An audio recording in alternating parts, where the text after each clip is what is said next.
Еве, видиш како живот е, од канти јадат, од канти живеат, од све. Да видиш унутра како е. Спиеме заедно со стаорците, без вода и без струја, а во зима и без грејење. Сакаме децата да ги пуштиме на училиште чисти и испрани, ама немаме како.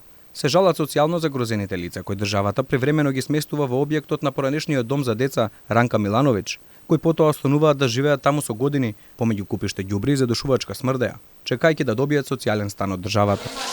Нема чешки, нема ништо. Тие велат дека институциите постојано им носат нови луѓе да живеат со нив, па за една година станале двојно повеќе. Вкупно 60 на фамилии, сите со по најмалку 4 деца, а таму за солнеште наоѓаат и зависниците од дрога. Ние се чуваме тука со змии, со глупци, со нечисточи, тоа самите го гледате, може да снимате. 20 го одиме реда со животот. Со денјето, тоа што не го дадат еднаш на ден, тоа е. Ако идеме од канти, од контейнери собираме, друго ништо нема. И додека дел од многобројните деца боси во портала вијалишта се играа во отпадот, објективот на Алфа забележа и болни деца кои безпомошно чекаат на она што ќе им го донесе судбината, бидејќи без документи и без приходи не може да се лекуваат во болница. Детето болно е дома, немам документи. Значи катастрофа. Многумина велат дека не можат да остварат никакви права бидејќи не можат да извадат документи, не можат да се лекуваат, ниту пак да ги пратат децата на училиште, а оние кои имаат документи велат дека партиите секои избори доаѓаат да им ветуваат социјални станови за глас повеќе. Не праќаат тука ќе добиете бараките што ги рушеа у Бутел. Ни рекоа дека се за нас. А тие станови се сега за Јанко, за Петко преку познанство.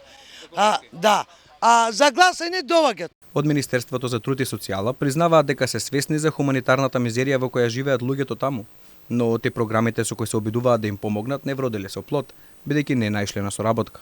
Во текот на сместувањето корисниците ги имаат целосно руинирано објектите при што истите не се безбедни по живот и нема основни и безбедни услови за живење. Од страна на Министерството за труд и социјална политика и меѓуопштинскиот центар за социјална работа на град Скопје направени беа обиди за дислокација на семејствата, со изнаоѓање на индивидуални решенија за секој од семејствата, меѓутоа истото беше неуспешно, имајќи предвид дека дислокацијата не беше прифатена од страна на корисниците и во моментов во објектот се диво населени семејства. Оттаму додаваат оти прв приоритет за сместување имале бремени жени и мајки со новороденчиња, што веројатно е причината зошто во објектите на Ранка Милановиќ во најголем дел живеат деца под 10 години. Домот Ранка Милановиќ беше посветен на децата кои што имале судрж со законот се до 2019-та, односно реформата на министерката Мила Царовска, кога ги смести во други групни домови. И додека институциите со години го бараат решението и ја проценуваат состојбата, стотици луѓе остануваат да живеат во субстандарни услови.